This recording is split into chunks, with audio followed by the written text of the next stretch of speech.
12 তারিখে যেই নির্বাচনটা হতে যাচ্ছে, এই নির্বাচনটা এই সময় হওয়ার কথা ছিল না। আরো কয়েক বছর পর নির্বাচন হওয়ার কথা ছিল। যেই নির্বাচনটা 2014, 18 এবং 24-এর মতো করেই হয়ে যেত। হাজারো শহীদের রক্তের বিনিময়ে জুলাই গণঅভ্যুত্থান পরবর্তী বাংলাদেশে একটি নতুন বাংলাদেশ গড়ার স্বপ্ন নিয়ে আগামী 12 তারিখ একটি জাতীয় নির্বাচন হতে যাচ্ছে। হাজারো শহীদ রক্ত দিয়ে দিয়েছে, আমরা তো ভুলে যাইনি, ভুলেছি, কিন্তু একটা দল ভুলে গিয়েছে। 5ই আগস্ট পরবর্তী বাংলাদেশ আমরা যখন আশা করেছিলাম সকলে মিলে নতুন করে গড়ে তুলব, তখন অতীতের মজলুম সংগঠন যারা নতুন করে জালেমে রূপান্তর হলো, সেই বিএনপি 5 তারিখের পর শহীদি রক্তকে অমর্যাদা করে চাঁদাবাজি, লুটপাট, সন্ত্রাসে রূপান্তর হল। এই বাংলাদেশ আমরা চাই নাই। আমরা চেয়েছিলাম একটি গণতান্ত্রিক বাংলাদেশ। আমরা চেয়েছিলাম যেই বাংলাদেশের সংস্কারের মাধ্যমে আমরা নতুন করে গড়ে তুলতে পারব। আমরা চেয়েছিলাম একটি ইনসাফ ভিত্তিক বাংলাদেশ। আমরা চেয়েছিলাম অন্যায়কে প্রতিরোধ করে একটা ন্যায়ের বাংলাদেশ গড়ে তোলার জন্য। কিন্তু ভাগ্যের নির্মম পরিহাস, যারা দীর্ঘদিন ধরে মজলুম ছিল, তারা তাদের ক্ষুধাকে নিবারণ করতে পারল না। অগাস্ট মাসের 5 তারিখ থেকেই তাদের মনে হলো চাঁদাবাজি শুরু করা দরকার, খুন শুরু করা দরকার, জমি দখল শুরু করা দরকার, মামলা বাণিজ্য শুরু করা দরকার। বাংলাদেশের বিভিন্ন অঞ্চলে সনাতন ধর্মের, হিন্দু ধর্মের ভাই বোনেরা যখন আতঙ্কে ছিল, 5 তারিখ পরবর্তী বাংলাদেশে যখন কোন পুলিশ প্রশাসন ছিল না, সেই সময় বাংলাদেশ জামায়াতে ইসলামী এই নতুন জালেম বিএনপির হাত থেকে রক্ষা করার জন্য হাতে হাত রেখে হিন্দু ভাইদের ঘর বাড়ি এবং মন্দির পাহারা দিল। প্রথম মানবিকতার পরিচয় নতুন বাংলাদেশে। ভুলে গেলে চলবে না, যখন কোন প্রশাসন ছিল না, আমরা নিজেরাও যখন দিশেহারা, কিভাবে নতুন সরকার গঠন করা হবে, যখন প্রেসিডেন্ট হাউসে মিটিং চলছে, যখন আর্মি ক্যান্টনমেন্টে মিটিং চলছে, আমার সৌভাগ্য হয়েছে মিটিংগুলোতে অংশগ্রহণ করার। আমরা যখন বুঝে উঠতে পারছিলাম না অন্তর্বর্তী সরকার কিভাবে গঠন হবে, সেরকম একটা রিস্কি টাইমে বাংলাদেশের মজলুম সংগঠন জামায়াতে ইসলামী 1 সেকেন্ড দেরি করেন সিদ্ধান্ত নিতে, আগে নিজেরাই পুলিশ হয়ে যেতে হবে। তখন কোন পুলিশ প্রশাসন পাওয়া যাচ্ছিল না। ইসলামিক ছাত্র শিবির এবং বাংলাদেশ জামায়াতে ইসলামী নিজেরাই সন্ত্রাস দমন করার জন্য পুলিশের ভূমিকায় নেমে পড়ল। এই বিষয়টা আমাকে প্রচন্ড আকৃষ্ট করেছিল সেই সময়, এবং একটা নতুন শ্রদ্ধাবোধের সৃষ্টি হয়েছিল। এবং তার পরবর্তীতে আমরা যখন অন্তর্বর্তী সরকার গঠন করতে পারলাম, যখন নতুন করে স্বপ্ন দেখা শুরু করলাম, তখনই দেখলাম মজলুম জালিমে রূপান্তর হয়েছে। কোন প্রয়োজন ছিল না। তারা ভুলে গেল যে আমরা একসাথে রাজপথে ছিলাম, আমরা একসাথে আন্দোলন সংগ্রামে ছিলাম। আমাদের দিকে গুলি করা হতো, আমরা ভয়ে বাড়িতে থাকতে পারতাম না, লুকিয়ে লুকিয়ে পালিয়ে পালিয়ে থাকতে হতো, রাজপথে এসে মিটিং সংগ্রাম করতে হতো। ওই শেখ হাসিনাকে বিতরণ করেই মজলুম জালিমে রূপান্তর হয়ে গেল। সংগ্রামী সাথী এবং বন্ধুগণ, আসছে 12 তারিখে আমরা সেই নতুন জালেমের বিরুদ্ধে জনগণের রায় ঘোষণা করব ইনশাআল্লাহ। আপনারা প্রস্তুত আছেন? 12 তারিখ নতুন জালেম বিএনপিকে লাল কার্ড দেখাতে হবে। আমাদের এই অঞ্চলে পঞ্চগড় 2 আসনে দাঁড়িপাল্লা প্রতীক নিয়ে নির্বাচনে যিনি অংশগ্রহণ করছেন, আমাদের সকলের প্রিয় সুফি ভাই। আপনারা চিনেন তো নাকি? সুফি ভাইয়ের প্রতীক হচ্ছে দাঁড়িপাল্লা। পঞ্চগড় 2 আসনে আমাদের 11 দলের প্রতীক হচ্ছে দাঁড়িপাল্লা। এই সুফি ভাই অতীতে চেয়ারম্যানের দায়িত্ব পালন করেছে তো নাকি? 1 টাকা চাঁদা নিয়েছে, ক্ষমতার অপব্যবহার করেছে, মানুষের জমি দখল করেছে, মামলা বাণিজ্য করেছে।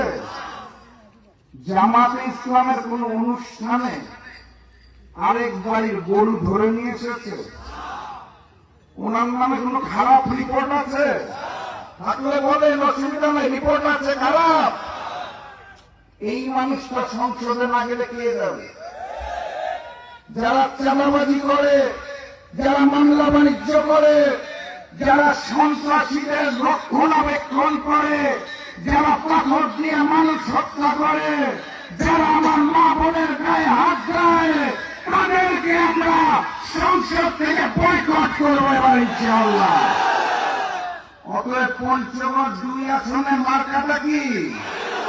আরো জোরে জোরসে বলো ইনশাআল্লাহ। সুফি ভাই জিতে যাবে ইনশাআল্লাহ। এই প্রতীকের ভোট দেওয়ার আগে তো আরেকটা ভোট দিতে হবে, মনে আছে নাকি? ওই যে লন্ডন থেকে একজন মুফতি এসেছে, নতুন চিনেন নাকি? এসে প্রচারণা মুখ দিয়ে কথা বেরোয় না, বহু কষ্টে মনের ভিতর পাথর চেপে একবার মাত্র উচ্চারণ করতে পেরেছে। আপনারা হাতে ভোট দিয়ে।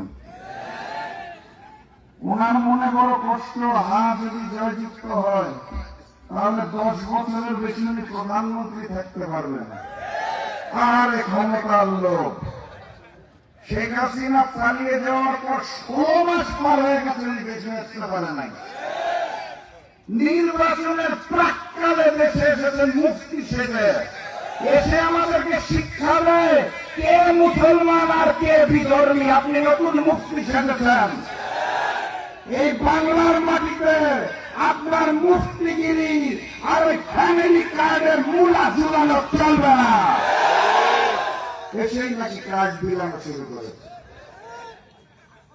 ফ্যামিলি কার্ড, কৃষক কার্ড, শ্রমিক কার্ড, চা চাষিদের কার্ড, কত রকম কার্ড নাকি বলে।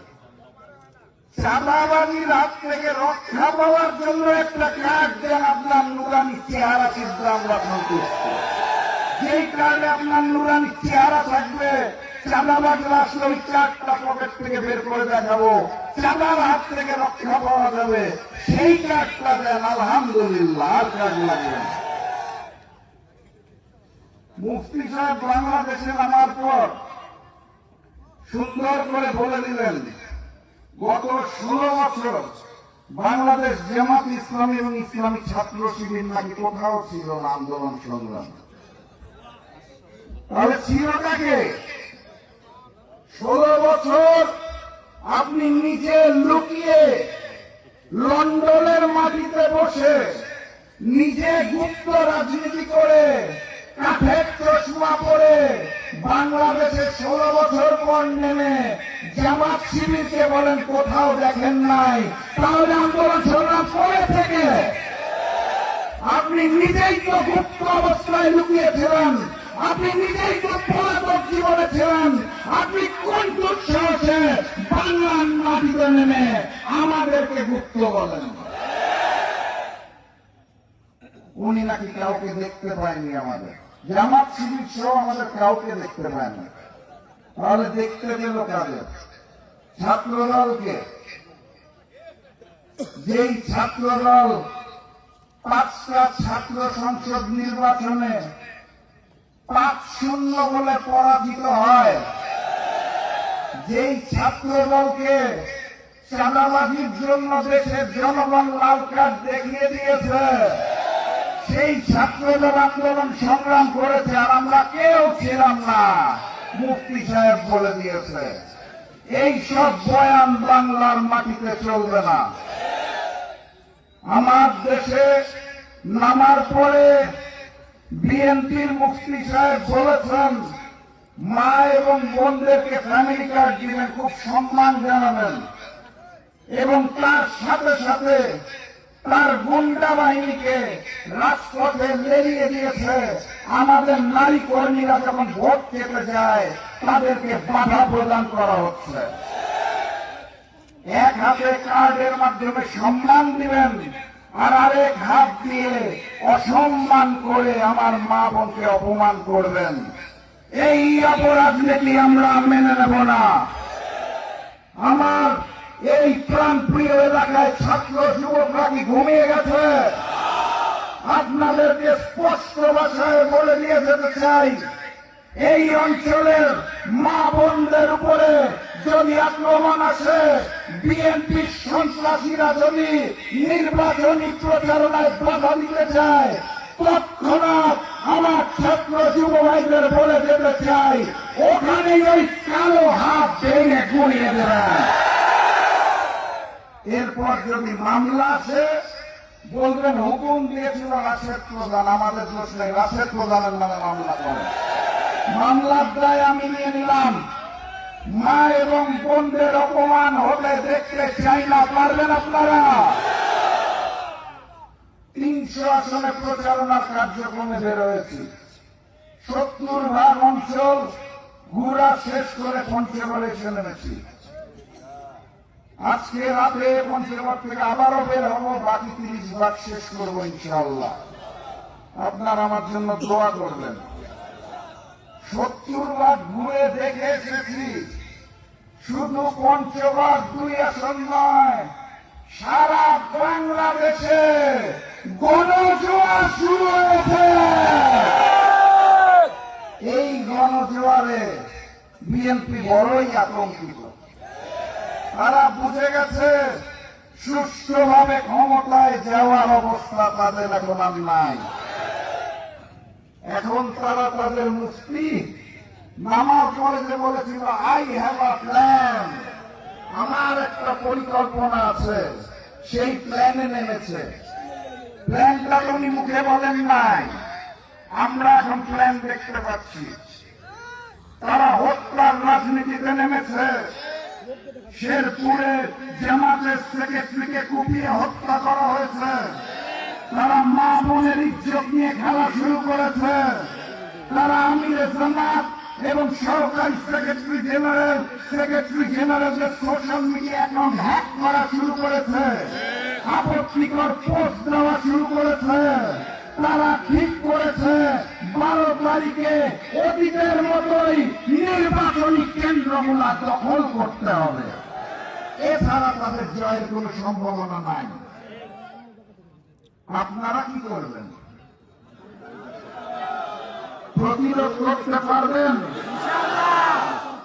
তিতুমিরের বাঁশের কেল্লার মতো একটা করে বাঁশ হাতে রাখবেন।